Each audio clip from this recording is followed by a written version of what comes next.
تو بیچا نہ ہوگا۔ آپ بکواس کر رہے ہیں، وہ کوسیلے لہجے میں بولا۔ میرا کسی افضل حسین سے بھلا کیا لینا دینا؟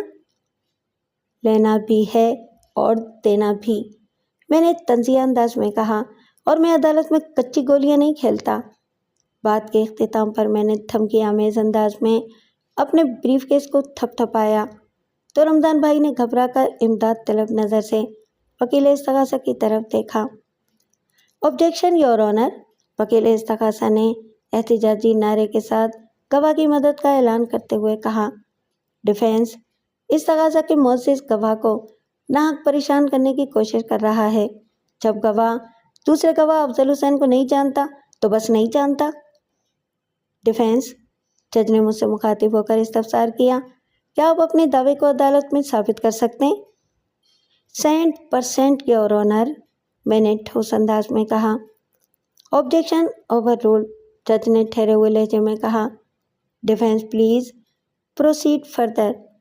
میں نے اپنے بریف کیس میں سے پوسٹ کارڈ سائز کی 2 رنگین تصاویر نکال کر جج کے سامنے میز پر رکھ دیں اور پورے اعتماد لہجے میں کہا، یور آنر، ان دونوں تصاویر میں آپ کو 3 افراد خوشگوار ماحول میں بیٹھے نظر آ رہے ہیں، جن میں ایک رمضان بھائی، دوسرے افضل حسین اور تیسرے ایک بدنام زمانہ وکیل اعجاز چودھری ہیں۔ اعجاز چودھری کی وجہ بدنامی یہ ہے کہ وہ صرف آڑے ٹیڑھے اور الٹے کیسز ہی میں ہاتھ ڈالتے ہیں، کیونکہ ایسے مجرمانہ کاموں میں زیادہ پیسہ ملتا ہے۔ ان تصاویر کا خلاصہ یہ ہے کہ یہ لوگ مقتولہ شاذلین کے اپارٹمنٹ اور دیگر منقولہ اور غیر منقولہ اثاثوں کو ہتھیانے کی قانونی منصوبہ بندی کر رہے ہیں۔